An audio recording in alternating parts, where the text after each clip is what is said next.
Genius class में आपका हार्दिक अभिनंदन है। तो मैं आज आपको क्लास 10 का ज्योग्राफी का फर्स्ट चैप्टर भारत संसाधन एवं उपयोग के बारे में बताऊंगा। तो सबसे पहला क्वेश्चन है, नेल्लौर किस खनिज के उत्पादन के लिए प्रसिद्ध है? तो यह है अभ्रक उत्पादन के लिए प्रसिद्ध है।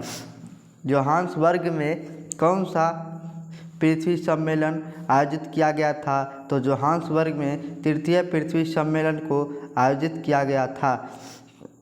गंगा मैदान की पुरानी जलोढ़ मृदा क्या कहलाती है? तो गंगा मैदान की पुरानी जलोढ़ मृदा खादर कहलाती है। क्या कहलाती है? खादर कहलाती है। रेगुर मृदा का सर्वाधिक विस्तार किस राज्य में हुआ है?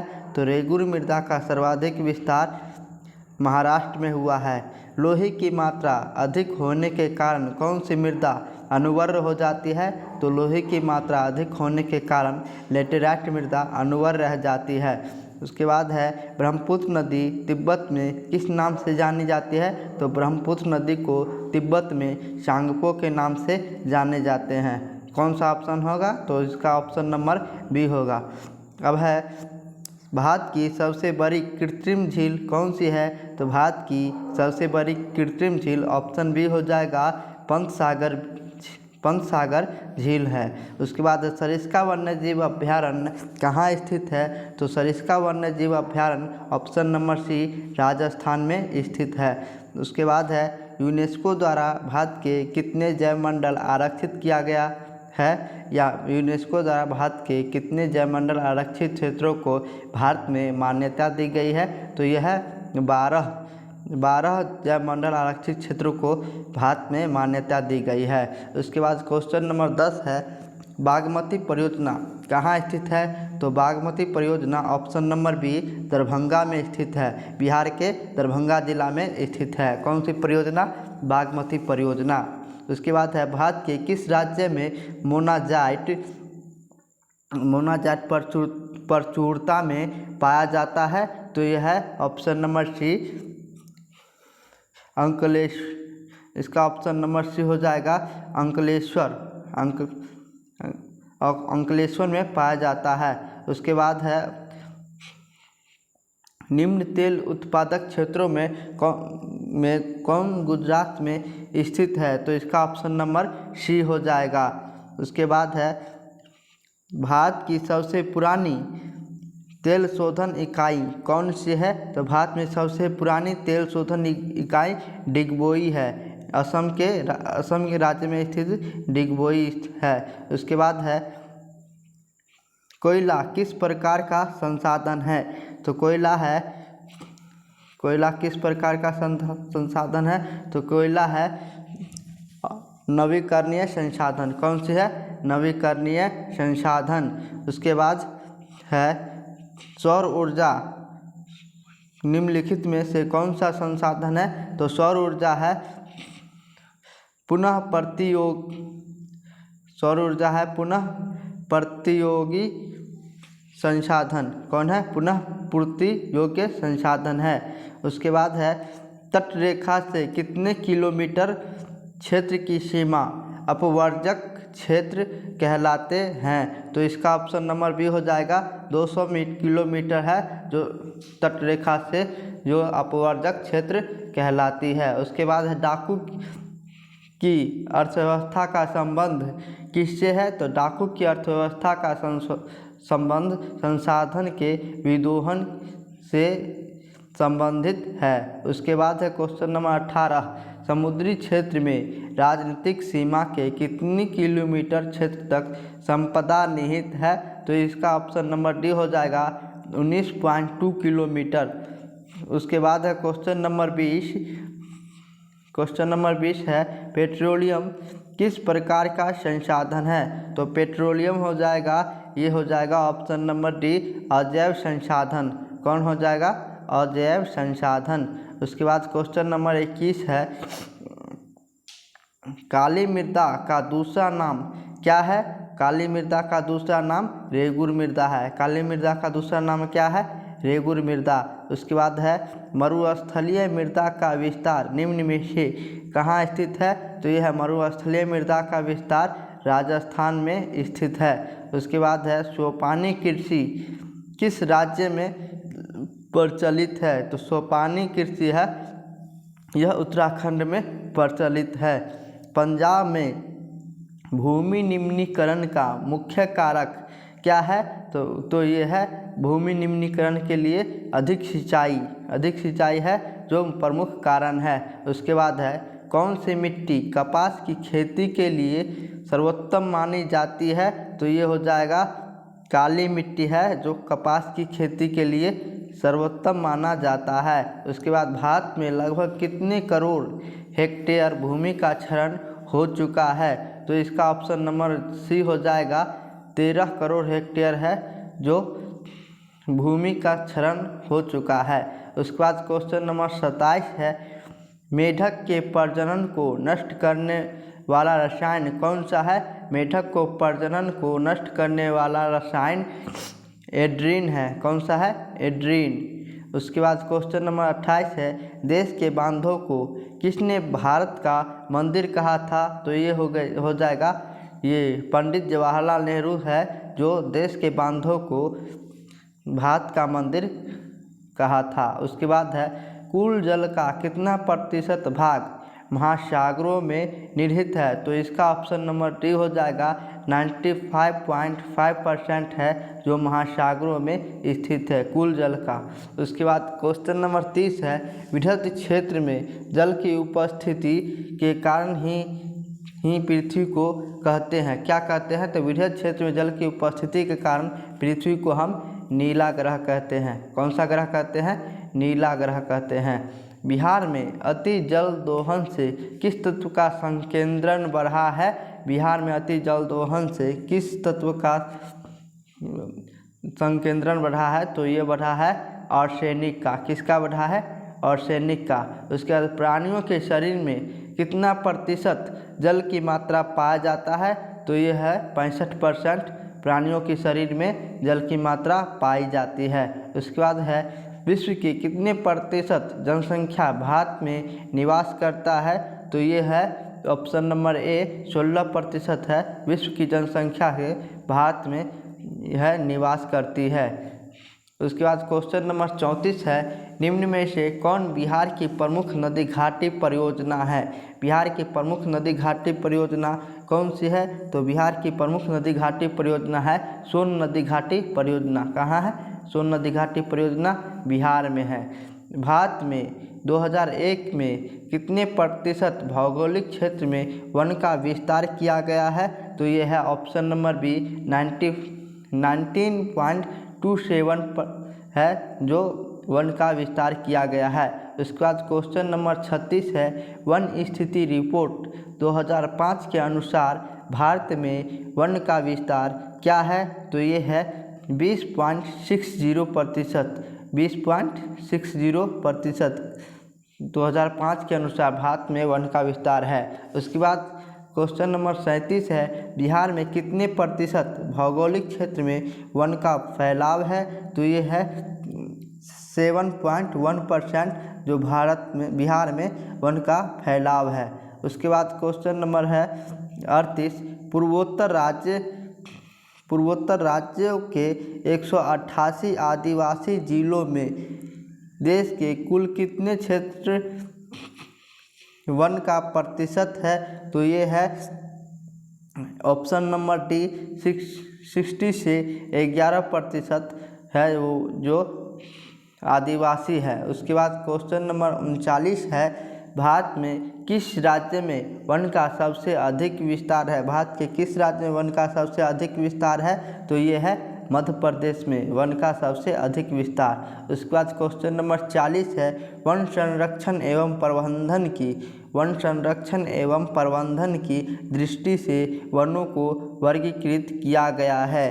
तो इसका आंसर हो जाएगा ऑप्शन नंबर बी 3 वर्गों में वर्गीकृत किया गया है। उस वन संरक्षण को 3 वर्गों में वर्गीकृत किया गया है। अब क्वेश्चन नंबर 41 है 2011 की जनगणना के अनुसार भारत की आबादी कितनी थी? तो 2011 की जनगणना के अनुसार भारत में 121 करोड़ आबादी थी। उसके बाद है FAO क्वेश्चन नंबर 42 है। FAO की वानिकी रिपोर्ट के अनुसार 1948 ईस्वी में विश्व में कितने हेक्टेयर भूमि वन का विस्तार है? तो इसका ऑप्शन हो जाएगा ऑप्शन नंबर बी 4 अरब हेक्टेयर है जो वन का विस्तार है। उसके बाद है क्वेश्चन नंबर 43, भारत का राष्ट्रीय पक्षी क्या है? तो भारत का राष्ट्रीय पक्षी मयूर हो जाएगा या मोर भी इसको कहते हैं। अब क्वेश्चन नंबर 43 देखते हैं। क्वेश्चन नंबर 43 है, चरक का संबंध किस देश से था? तो चरक का संबंध किस देश से है? तो चरक का संबंध हो जाएगा भारत से।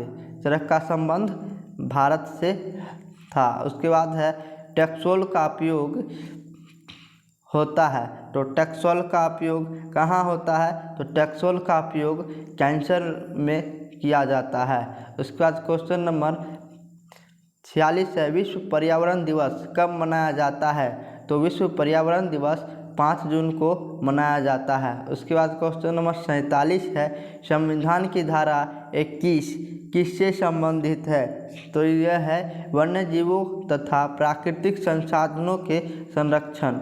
उसके बाद क्वेश्चन नंबर 48 है, प्राकृतिक संसाधन के संरक्षण हेतु 1968 में कौन सा कन्वेंशन हुआ था? तो इसका ऑप्शन हो जाएगा ऑप्शन ए अफ्रीकी कन्वेंशन। उसके बाद क्वेश्चन 39 है, इनमें कौन सा ऐसा जीव है जो केवल भारत में ही पाया जाता है?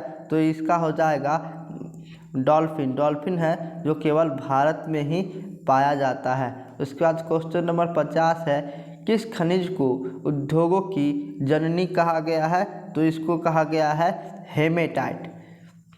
इसको हेमेटाइट यानी लोहा। लोहा को ही खनिजों की जननी कहा जाता है। उसके बाद क्वेश्चन नंबर 51 है, निम्न में से कौन लौह अयस्क का एक प्रकार है? तो लौह अयस्क का ही एक प्रकार है जिसको हेमेटाइट कहा जाता है। उसके बाद है क्वेश्चन नंबर 52, भारत का सबसे बड़ा लौह अयस्क उत्पादक राज्य। भारत का सबसे बड़ा लौह अयस्क उत्पादक क्षेत्र कौन सा है? तो ये इसका ऑप्शन हो जाएगा झारखंड बी। ऑप्शन बी हो जाएगा झारखंड, जो लौह उत्पादक में अग्रणी है। उसके बाद क्वेश्चन नंबर 53 है, भारत में लगभग कितने खनिज पाए जाते हैं? तो भारत में लगभग 100 खनिज पाए जाते हैं। कितने खनिज पाए जाते हैं? 100 खनिज पाए जाते हैं।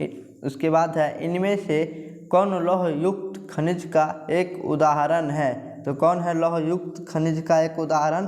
तो टीन है जो लौह युक्त खनिज का एक उदाहरण है। फिर है क्वेश्चन नंबर 56, छत्तीसगढ़ भारत का कितना प्रतिशत लौह अयस्क उत्पादन करता है? तो ये हो जाएगा 20 है जो लौह अयस्क उत्पादन करता है। उसके बाद क्वेश्चन नंबर 57 है, मैग्नीज उत्पादन में भारत का विश्व में कौन सा स्थान है? तो मैग्नीज उत्पादन में भारत का तीसरा स्थान प्राप्त है। फिर है क्वेश्चन नंबर 58, 1 टन इस्पात बनाने में कितने मैग्नीज की आवश्यकता होती है? 1 टन इस्पात बनाने में 10 टन मैग्नीज की आवश्यकता होती है। कितने टन? तो 10 टन मैग्नीज की आवश्यकता होती है। क्वेश्चन नंबर 59 है, उड़ीसा किस खनिज का सबसे बड़ा उत्पादक है? तो उड़ीसा है, ये है किस खनिज का सबसे बड़ा उत्पादक? तो ये है मैग्नीज का सबसे बड़ा उत्पादक। उसके बाद क्वेश्चन नंबर 60 है, एल्युमिनियम बनाने के लिए किस खनिज की आवश्यकता पड़ती है? एल्युमिनियम बनाने के लिए बॉक्साइट की आवश्यकता पड़ती है।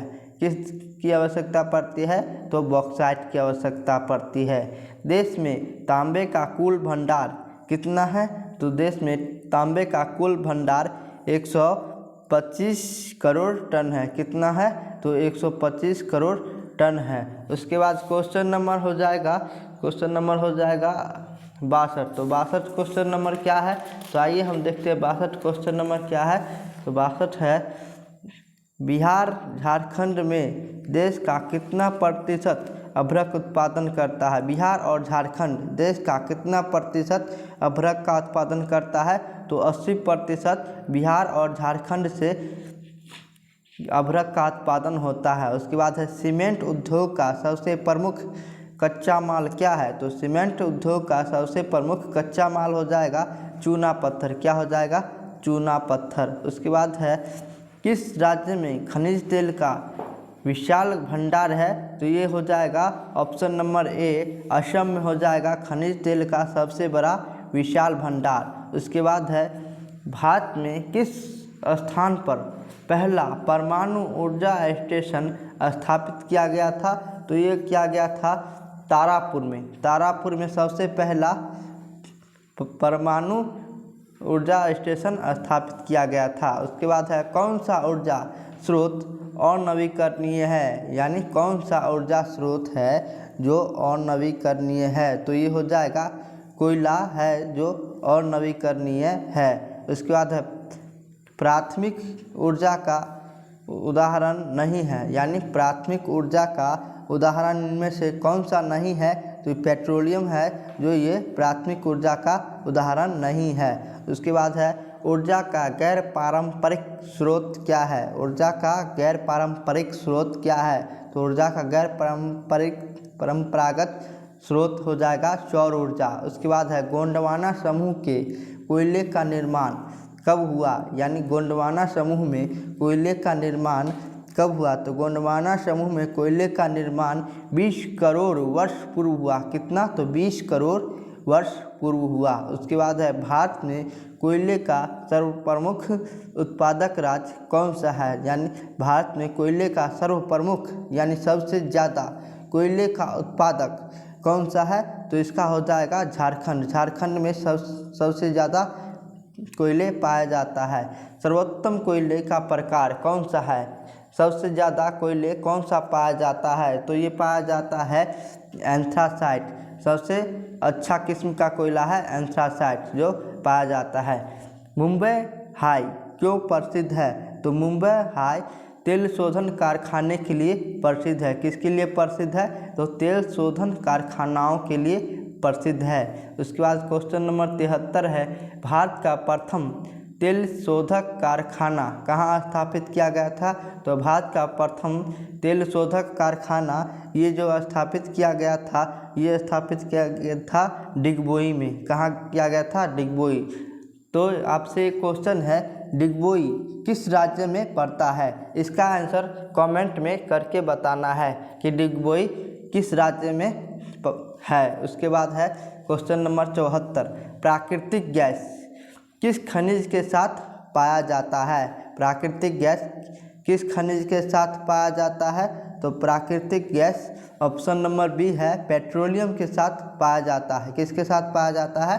तो पेट्रोलियम के साथ पाया जाता है। उसके बाद है क्वेश्चन नंबर 75 भाखड़ा नांगल परियोजना किस नदी पर अवस्थित है? तो भाखड़ा नांगल परियोजना ये है सतलज नदी पर स्थित है।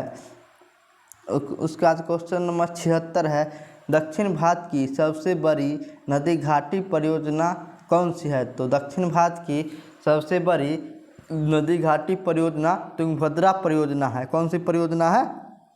तुंगभद्रा परियोजना है। उसके बाद है क्वेश्चन नंबर 77 यानी 77 ताप विद्युत केंद्र का उदाहरण है। ताप विद्युत केंद्र का एक उदाहरण है। तो ताप विद्युत केंद्र का एक उदाहरण हो जाएगा ये हो जाएगा ताप विद्युत केंद्र का उदाहरण हो जाएगा ये होगा ऑप्शन नंबर बी बरौनी। कहाँ होगा? तो ये हो जाएगा बरौनी में। उसके बाद क्वेश्चन नंबर 78 है यूरेनियम का प्रमुख उत्पादक स्थल कौन सा है? यूरेनियम का प्रमुख उत्पादक स्थल हो जाएगा जादूगोरा। कहाँ? तो जादूगोरा। एशिया का सबसे बड़ा परमाणु विद्युत गृह कौन सा है? एशिया का सबसे बड़ा परमाणु विद्युत गृह ये हो जाएगा तारापुर। कहाँ होगा? तो तारापुर होगा। उसके बाद क्वेश्चन नंबर 80 है भारत के किस राज्य में सौर ऊर्जा के विकास की सर्वाधिक संभावनाएं हैं? तो भारत में हो जाएगा ये हो जाएगा असम में हो जाएगा। कहाँ हो जाएगा? असम में। ठीक है। उसके बाद क्वेश्चन नंबर हो जाएगा क्वेश्चन नंबर 81 क्या है? तो क्वेश्चन नंबर 81 है, ज्वारीय एवं तरंग ऊर्जा उत्पादन हेतु अनुकूल परिस्थितियां कहाँ पाई जाती है? तो ये पाई जाती है खंभात की खाड़ी में। कहाँ पाई जाती है? खंभात की खाड़ी में। झारखंड के झरिया क्षेत्र में मुख्यतः क्या पाया जाता है? झारखंड के झरिया क्षेत्र में मुख्यतः क्या पाया जाता है? तो यहाँ से कोयला पाया जाता है। क्या पाया जाता है? कोयला पाया जाता है। भारत का कान्हा राष्ट्रीय पार्क प्रसिद्ध है। कान्हा किसली भारत की एक जगह है मध्य प्रदेश, जहाँ है कान्हा किसली राष्ट्रीय उद्यान। तो यहाँ यह राष्ट्रीय उद्यान है, यह क्यों प्रसिद्ध है? किस जानवर के लिए प्रसिद्ध है? तो ये हो जाएगा बाघ उत्पादन के लिए प्रसिद्ध है। कौन सा उद्यान? कान्हा किसली राष्ट्रीय उद्यान, जो कहाँ स्थित है? तो ये मध्य प्रदेश में स्थित है। उसके बाद है डॉक्टर मेधा पाटकर घनिष्ठ रूप से जुड़ी हुई है। डॉक्टर मेधा पाटकर घनिष्ठ रूप से जुड़ी हुई है। तो यह नर्मदा बचाओ आंदोलन से जुड़ी हुई है। कौन जुड़ी है? तो नर्मदा बचाओ आंदोलन से। कौन? तो डॉक्टर मेधा पाटकर। उसके बाद क्वेश्चन नंबर 85 है, भारत में किस खनिज का अभाव है? भारत में किस खनिज का अभाव है? तो यह है लेड का अभाव है। भारत में किस खनिज का अभाव है? तो लेड का अभाव है। अब है क्वेश्चन नंबर 86। क्वेश्चन नंबर 86 क्या है? क्वेश्चन नंबर 86 है सुंदरवन है। सुंदरवन कहाँ स्थित है? तो सुंदरवन हो जाएगा ये पश्चिम बंगाल में स्थित है। कहाँ स्थित है? तो पश्चिम बंगाल में स्थित है। उसके बाद किसने कहा था संसाधन होते नहीं बनते हैं? तो यह जिम्मरमैन ने कहा था। क्या? तो संसाधन होते नहीं, संसाधन बनते हैं। उसके बाद क्वेश्चन नंबर 88 है, पीतल बनाया जाता है। पीतल किसके मिश्रण से बनाया जाता है? तो ये बनाया जाता है तांबा और जस्ता के मिश्रण से। क्या बनाया जाता है? तो पीतल बनाया जाता है। उसके बाद है सर्वाधिक वर्षा होती है। तो सर्वाधिक वर्षा कहाँ होती है? तो सर्वाधिक वर्षा होती है मेघालय राज्य के मासिनराम जगह में सर्वाधिक वर्षा होती है। उसके बाद है हीराकुंड बांध स्थित है। तो हीराकुंड बांध कहाँ स्थित है? हीराकुंड बांध स्थित है ऑप्शन नंबर डी उड़ीसा में। कहाँ स्थित है? तो उड़ीसा में। इसके बाद द्वितीय पृथ्वी सम्मेलन। क्या? द्वितीय पृथ्वी सम्मेलन कहाँ हुआ था? तो द्वितीय पृथ्वी सम्मेलन इसमें ना ही न्यूयॉर्क में हुआ था और ना पेरिस में और ना ही मॉस्को में हुआ था। यानी इसका ऑप्शन नंबर डी हो जाएगा, यह कहीं भी नहीं हुआ था ये। उसके बाद क्वेश्चन नंबर 92 है, तारापुर परमाणु ऊर्जा केंद्र स्थित है। तो तारापुर परमाणु ऊर्जा केंद्र कहाँ स्थित है? तो यह महाराष्ट्र में स्थित है। कहाँ स्थित है? तो महाराष्ट्र में स्थित है। कौन? तो तारापुर परमाणु केंद्र महाराष्ट्र में स्थित है। उसके बाद क्वेश्चन नंबर 43 है, निम्नलिखित में कौन केंद्र शासित प्रदेश है? निम्नलिखित में से कौन केंद्र शासित प्रदेश है? तो यह चंडीगढ़ है, यह केंद्र शासित प्रदेश है। चंडीगढ़ कौन सा केंद्र शासित प्रदेश कौन सा है? तो चंडीगढ़, ऑप्शन नंबर सी। उसके बाद है निम्नलिखित खनिजों में कोडरमा किससे संबंधित है? कोडरमा किससे संबंधित है? तो कोडरमा है यह अभ्रक उत्पादन से संबंधित है। किससे? ऑप्शन नंबर बी अभ्रक उत्पादन। उसके बाद है लौह अयस्क है। लौह अयस्क है, कैसे अयस्क है? नवीकरणीय संसाधन है या अनवीकरणीय संसाधन है, जैव संसाधन है या मानवकृत संसाधन है? तो यह क्या है? तो यह है अनवीकरणीय संसाधन। कौन? तो लौह अयस्क ये अनवीकरणीय संसाधन है। उसके बाद क्वेश्चन नंबर 96 है, एशिया का पहला निर्यात संवर्धन क्षेत्र कहाँ स्थापित किया गया था? तो यह किया गया था भारत में। कहाँ किया गया था? तो भारत में किया गया था। उसके बाद प्राकृतिक गैस पाई जाती है। प्राकृतिक गैस पाई जाती है, तो यह खनिज तेल के साथ पाई जाती है। कौन सी गैस पाई जाती है? तो प्राकृतिक गैस पाई जाती है। उसके बाद क्वेश्चन नंबर 98 है, गोविंद सागर कृत्रिम झील जलाशय संबंधित है किससे? तो यह भाखड़ा नांगल बांध से संबंधित है। कौन सा? तो गोविंद सागर कृत्रिम झील। अब हम क्वेश्चन नंबर 43 99 देखेंगे। तो क्वेश्चन नंबर 99 क्या है? सबसे घटिया कोयला क्या है? तो सबसे घटिया कोयला हो जाएगा पीट। पीट है यह सबसे घटिया कोयला है। उसके बाद क्वेश्चन नंबर है 100, आयुर्वेद का जनक किसे कहा जाता है? आयुर्वेद का जनक कहा जाता है चरक को। चरक को क्या कहा जाता है? तो आयुर्वेद का जनक कहा जाता है। अब क्वेश्चन नंबर 101 क्या है? तो भारत का सबसे लंबा बांध कौन सा है? तो भारत का सबसे लंबा बांध हो जाएगा हीराकुंड बांध। भारत का सबसे लंबा बांध हो जाएगा हीराकुंड बांध। उसके बाद क्वेश्चन नंबर 102 है, निम्न में कौन जीवाश्म ईंधन है? तो कौन सा है जीवाश्म ईंधन? तो इनमें से सभी, यानी कोयला भी है, पेट्रोलियम भी है और प्राकृतिक गैस भी है। ये सभी कौन सा ईंधन है? तो ये सभी जीवाश्म ईंधन है। उसके बाद भारत का प्रथम परमाणु विद्युत गृह कहाँ स्थित है? भारत का प्रथम परमाणु विद्युत गृह ये स्थित है तारापुर में। भारत का प्रथम परमाणु विद्युत गृह कहाँ स्थित है? तो यह तारापुर में स्थित है। कहाँ स्थित है? तो तारापुर में स्थित है। उसके बाद है मणिकरण भूतापीय ऊर्जा संयंत्र। मणिकरण भूतापीय ऊर्जा संयंत्र कहाँ स्थित है, यानी किस राज्य में स्थित है? तो यह हो जाएगा आपको, यह ऑप्शन नंबर सी हिमाचल प्रदेश। तो ये हो जाएगा हिमाचल प्रदेश में स्थित है। उसके बाद है सिंदरी किस उद्योग के लिए जाना जाता है? तो सिंदरी है यह उर्वरक उद्योग के लिए जाना जाता है। उसके बाद है गिर राष्ट्रीय उद्यान। गिर राष्ट्रीय उद्यान कहाँ है? तो गिर राष्ट्रीय उद्यान गुजरात में हो जाएगा। उसके बाद प्रथम पृथ्वी सम्मेलन कहाँ आयोजित किया गया था? तो प्रथम पृथ्वी सम्मेलन रियो डी जेनेरियो में आयोजित किया गया था। उसके बाद है भारत में कितने सार्वजनिक क्षेत्र के तेल परिष्करण केंद्र कार्य कर रहे हैं? तो इसका आंसर हो जाएगा ऑप्शन नंबर सी।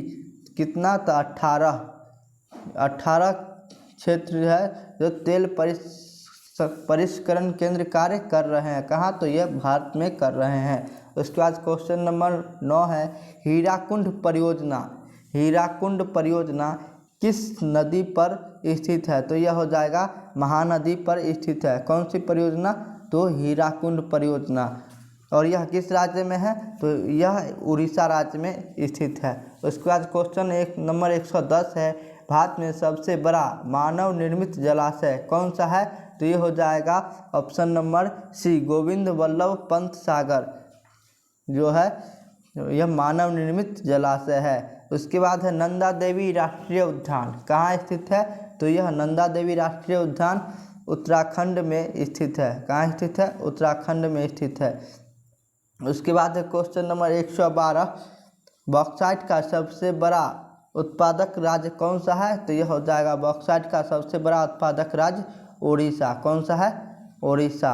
उसके बाद क्वेश्चन नंबर 113 है नेपाल के साथ भारत के किस राज्य की सबसे लंबी सीमा है? तो नेपाल के साथ भारत की सबसे लंबी सीमा हो जाएगा, यह हो जाएगा उत्तर प्रदेश। उत्तर प्रदेश का है जो भारत और नेपाल के बीच सबसे लंबी सीमा साझा करती है। उसके बाद क्वेश्चन नंबर 114 है भारत का प्रथम निर्यात संवर्धन क्षेत्र कहाँ स्थापित किया गया था? तो यह कांडला में किया गया था। तो ये बताना आपको क्वेश्चन है कि कांडला किस राज्य में स्थित है? कांडला बंदरगाह किस राज्य में स्थित है? ये आपको कमेंट करके बताना होगा। अब क्वेश्चन नंबर 115 है निम्न में कौन कार्बनिक खनिज है? निम्नलिखित में से कौन कार्बनिक खनिज है? तो यह हो जाएगा कोयला। कोयला है जो एक कार्बनिक खनिज है। उसके बाद क्वेश्चन नंबर 116 है निम्न में कौन अनवीकरणीय है? निम्न में कौन अनवीकरणीय है? तो यह होगा जीवाश्म ईंधन है जो अनवीकरणीय है। कौन है? तो जीवाश्म ईंधन। उसके बाद क्वेश्चन नंबर 117 है, भारत में प्रथम जल विद्युत संयंत्र की स्थापना कहाँ किया गया था? तो भारत में सर्वप्रथम जल विद्युत की स्थापना दार्जिलिंग में किया गया था। कहाँ किया गया था? तो दार्जिलिंग में किया गया था। उसके बाद है, भारत में मुख्यतः किस प्रकार का कोयला पाया जाता है? तो भारत में मुख्यतः किस प्रकार का कोयला पाया जाता है? तो यह बिटुमिनस कोयला है जो भारत में सबसे अधिक पाया जाता है। उसके बाद है, भारत की प्राचीनतम कोयले की खान कौन है? तो भारत में प्राचीनतम कोयले की खान है, यह हो जाएगा रानीगंज। कहाँ है? तो रानीगंज में है, स्थित है। उसके बाद नागार्जुन सागर परियोजना, क्या नागार्जुन सागर परियोजना किस नदी पर है? तो नागार्जुन सागर परियोजना कृष्णा नदी पर है। किस नदी पर है?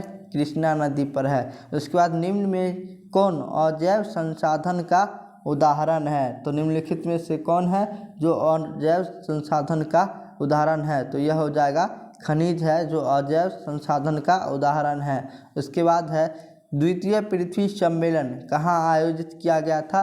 तो द्वितीय पृथ्वी सम्मेलन है, यह किया गया था जोहान्सबर्ग में। द्वितीय पृथ्वी सम्मेलन का आयोजन किया गया था। उसके बाद है, भारत में निम्नलिखित प्रतिशतों में कितना प्रतिशत क्षेत्र में पठार स्थित है? तो यह कितना प्रतिशत क्षेत्र में पठार स्थित है? तो यह 27% क्षेत्र में पठार स्थित है। उसके बाद है, वनों के क्षेत्रीय विस्तार में भारत का कौन सा स्थान है? तो यह हो जाएगा 10वां स्थान है वनों के क्षेत्र के विस्तार में। उसके बाद है, पेरियार राष्ट्रीय उद्यान कहाँ स्थित है? तो पेरियार राष्ट्रीय उद्यान यह हो जाएगा केरल में स्थित है। उसके बाद जोंग प्रपात किस नदी पर स्थित है? तो यह हो जाएगा आपको शरावती नदी पर, ऑप्शन नंबर बी। उसके बाद टाइगर परियोजना की शुरुआत कब हुई थी? तो टाइगर परियोजना की शुरुआत 1973 ईस्वी में हुई थी। टाइगर परियोजना की शुरुआत कब हुई थी? तो 1973 ईस्वी में हुई थी। उसके बाद है क्वेश्चन नंबर 128, खंभात तेल क्षेत्र की खोज कब हुआ था? तो ये हुआ था 1959 ईस्वी में। कब हुई थी? तो 1959 ईस्वी में। उसके बाद है, भारतीय वन्य जीव बोर्ड का गठन कब हुआ था? तो भारतीय वन्य जीव बोर्ड का गठन हो जाएगा, ये हुआ था भारतीय वन्य जीव बोर्ड का गठन ये हो जाएगा आपको 1952 ईस्वी में। कब हुआ था? तो 1952 ईस्वी में हुआ था। उसके बाद क्वेश्चन नंबर 130 है, निम्न में कौन नवीकरणीय ऊर्जा का स्रोत है? निम्नलिखित में से कौन नवीकरणीय ऊर्जा का स्रोत है? तो यह हो जाएगा सौर ऊर्जा है, यह नवीकरणीय ऊर्जा का स्रोत है। उसके बाद भारत का सबसे लंबा बांध कौन सा है? तो भारत का सबसे लंबा बांध हो जाएगा हीराकुंड बांध हो जाएगा। कौन हो जाएगा? हीराकुंड बांध। उसके बाद है, निम्न में से कौन भारत का पहला स्वदेशी प्रयासों से परमाणु विद्युत केंद्र है? निम्न में से कौन भारत का पहला स्वदेशी प्रयास से बना परमाणु विद्युत केंद्र है? तो ये हो जाएगा तारापुर परमाणु विद्युत केंद्र, यह है स्वदेश से बना पहला परमाणु है। किससे बना? तो स्वदेश से बना पहला परमाणु है। उसके बाद हो जाएगा, भारत का पहला सीमेंट संयंत्र कहाँ स्थापित हुआ? तो भारत का पहला सीमेंट संयंत्र ये हो गया चेन्नई में स्थापित किया गया था। उसके बाद है, भारत का बर्मिंघम किस शहर को कहा जाता है? भारत का बर्मिंघम है, यह जमशेदपुर को कहा जाता है। अब क्वेश्चन नंबर 135 है। क्वेश्चन नंबर 135 है, काजीरंगा राष्ट्रीय उद्यान कहाँ स्थित है? तो काजीरंगा राष्ट्रीय उद्यान ऑप्शन नंबर डी असम में हो जाएगा। उसके बाद हिमाचल प्रदेश के मणिकरण में किस प्रकार का ऊर्जा संयंत्र है? हिमाचल प्रदेश के मणिकरण में किस प्रकार का ऊर्जा संयंत्र है? तो यह हो जाएगा भूतापीय ऊर्जा संयंत्र। कौन सा हो जाएगा? तो भूतापीय ऊर्जा संयंत्र हो जाएगा। कहाँ? तो यह हो जाएगा हिमाचल प्रदेश में भूतापीय ऊर्जा संयंत्र। उसके बाद है, कैगा परमाणु विद्युत गृह कैगा परमाणु विद्युत गृह किस राज्य में स्थित है? तो यह हो जाएगा कर्नाटक में स्थित है। उसके बाद भारत के किस राज्य में सौर ऊर्जा के विकास की सर्वाधिक संभावनाएं हैं? तो यह हो जाएगा राजस्थान में इसका सर्वाधिक संभावनाएं हैं सौर ऊर्जा के विकास का। उसके बाद प्रथम राष्ट्रीय जल नीति कब लागू किया गया था? तो यह किया गया था 1987 ईस्वी में, सितंबर 1987 ईस्वी में किया गया था। उसके बाद है जिम कॉर्बेट राष्ट्रीय उद्यान कहाँ स्थित है? तो जिम कॉर्बेट राष्ट्रीय उद्यान उत्तराखंड में स्थित है, ऑप्शन नंबर ए। उसके बाद भारत का सबसे छोटा जैवमंडल रिजर्व कौन सा है? भारत का सबसे छोटा जैवमंडल रिजर्व तो यह हो जाएगा डिब्रू सैखोवा। कहाँ है? तो डिब्रू सैखोवा। उसके बाद Q9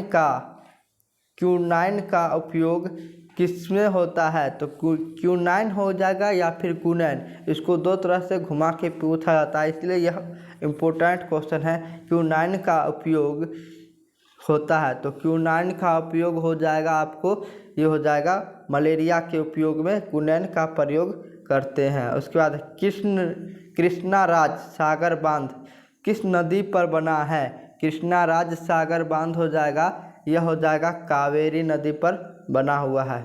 उसके बाद नर्मदा घाटी परियोजना किन राज्यों से संबंधित है? कौन सा परियोजना? तो नर्मदा घाटी परियोजना किस राज्य से संबंधित है? तो गुजरात, महाराष्ट्र और मध्य प्रदेश, यह तीन राज्यों से संबंधित है। कौन सी परियोजना? तो नर्मदा घाटी परियोजना। उसके बाद है काली मिट्टी कहाँ पाई जाती है? तो काली मिट्टी का सर्वाधिक विस्तार किस राज्य में है? तो ये हो जाएगा ऑप्शन नंबर बी, महाराष्ट्र में। उसके बाद है निम्न में से किसे नवीन जलोढ़ मिट्टी भी कहा जाता है? निम्नलिखित में से किसे नवीन जलोढ़ मिट्टी भी कहा जाता है? तो यह कहा जाता है खादर को नवीन जलोढ़ मिट्टी भी कहा जाता है। उसके बाद नर्मदा घाटी परियोजना का संबंध किस राज्य से है? यह क्वेश्चन दो बार रिपीट हो पिछले भी 145 या 44 में है और यह भी 47 में भी वही क्वेश्चन है। तो इसका उत्तर हो जाएगा गुजरात, महाराष्ट्र और मध्य प्रदेश में। इसमें ऑप्शन सी दिया है और उसमें ऑप्शन डी दिया हुआ था। यह क्वेश्चन दो बार रिपीट किया हुआ है। उसके बाद क्वेश्चन नंबर 148 है सिम्पली पाल राष्ट्रीय उद्यान कहाँ स्थित है? तो सिम्पली पाल राष्ट्रीय उद्यान यह हो जाएगा ओडिशा में स्थित है। उसके बाद क्वेश्चन नंबर 149 है कल्पक्कम परमाणु विद्युत संयंत्र कहाँ स्थित है? तो कल्पक्कम परमाणु विद्युत संयंत्र यह तमिलनाडु में स्थित है। उसके बाद निम्न में से कौन मृदा निर्माण का कारक है? निम्न में से कौन मृदा निर्माण का कारक है? तो यह हो जाएगा वनस्पति भी है, जलवायु भी है और चट्टान भी है। इसका आंसर हो जाएगा ऑप्शन डी, इनमें से सभी। इसके बाद क्वेश्चन नंबर 151 है निम्न में से कौन विशेष आर्थिक क्षेत्र पश्चिम बंगाल में है? कौन है जो पश्चिम बंगाल में आर्थिक क्षेत्र से स्थित है? तो यह हो जाएगा आपको, ये हो जाएगा फाल्टा है जो पश्चिम बंगाल का आर्थिक क्षेत्र में विशेष आर्थिक क्षेत्र है। पश्चिम बंगाल का विशेष आर्थिक क्षेत्र हो जाएगा फाल्टा। कौन हो जाएगा? फाल्टा। उसके बाद है पर्यावरण संरक्षण हेतु पहला विश्व शिखर सम्मेलन कब आयोजित किया गया था? तो यह किया गया था 1992 जो रियो डी जेनेरो में हुआ था, पहला विश्व शिखर सम्मेलन। उसके बाद है निम्न में से कौन अजैविक संसाधन नहीं है? तो इनमें से कौन है जो अजैविक संसाधन नहीं है? तो इसका ऑप्शन हो जाएगा नदी है जो यह अजैविक संसाधन है। उसके बाद है रेगुर किसे कहते हैं? किसे रेगुर कहते हैं? तो इसका आंसर हो जाएगा आपको ऑप्शन नंबर बी, काली मिट्टी को रेगुर मिट्टी भी कहते हैं। उसके बाद शरावती नदी घाटी परियोजना कहाँ स्थित है? तो शरावती नदी घाटी परियोजना यह कर्नाटक राज्य में स्थित है। उसके बाद भारत का कितना प्रतिशत भाग वनों से ढका हुआ है? कितना प्रतिशत है जो भारत को वनों से ढका हुआ है? तो यह हो जाएगा आपको 24.7 62% है वनों से ढका हुआ है। उसके बाद है नहर कटिया तेल क्षेत्र। नहर कटिया तेल क्षेत्र कहाँ स्थित है? तो इसका आंसर हो जाएगा नहर कटिया तेल क्षेत्र, यह हो जाएगा असम में स्थित है। कहाँ स्थित है? असम में स्थित है। इसके बाद प्रथम राष्ट्रीय जल नीति कब अपनाई गई थी? तो प्रथम राष्ट्रीय जल नीति है यह अपनाई गई थी 1987 में अपनाई गई थी, ऑप्शन नंबर सी। इसके बाद है इंदिरा गांधी नहर किस राज्य में स्थित है? कौन सा नहर? तो इंदिरा गांधी नहर किस राज्य में स्थित है? तो यह हो जाएगा राजस्थान में स्थित है। कौन सी नहर? इंदिरा गांधी नहर। उसके बाद है रोहिला राष्ट्रीय उद्यान। कौन सा राष्ट्रीय उद्यान? रोहिला। रोहिला राष्ट्रीय उद्यान कहाँ स्थित है? तो यह हो जाएगा हिमाचल प्रदेश में। उसके बाद भारत किस खनिज के उत्पादन में विश्व के अग्रणी है? किस खनिज उत्पादन में भारत सबसे प्रथम स्थान पर है? तो यह हो जाएगा आपको बॉक्साइट उत्पादन में भारत सबसे पहले स्थान पर है। उसके बाद है क्वेश्चन नंबर 163, दामोदर घाटी परियोजना। दामोदर घाटी परियोजना किस राज्य में स्थित है? तो दामोदर घाटी परियोजना हो जाएगा झारखंड में स्थित है। कहाँ स्थित है? झारखंड में स्थित है। उसके बाद क्वेश्चन नंबर 164 है आसवान बांध किस नदी पर बना हुआ है? कौन सा बांध? तो आसवान बांध किस नदी पर बना हुआ है? तो यह बना हुआ है नील नदी पे, जो रूस में स्थित है। आज के लिए इतना ही। मिलेंगे अगले चैप्टर में अगले वीडियो के साथ। धन्यवाद।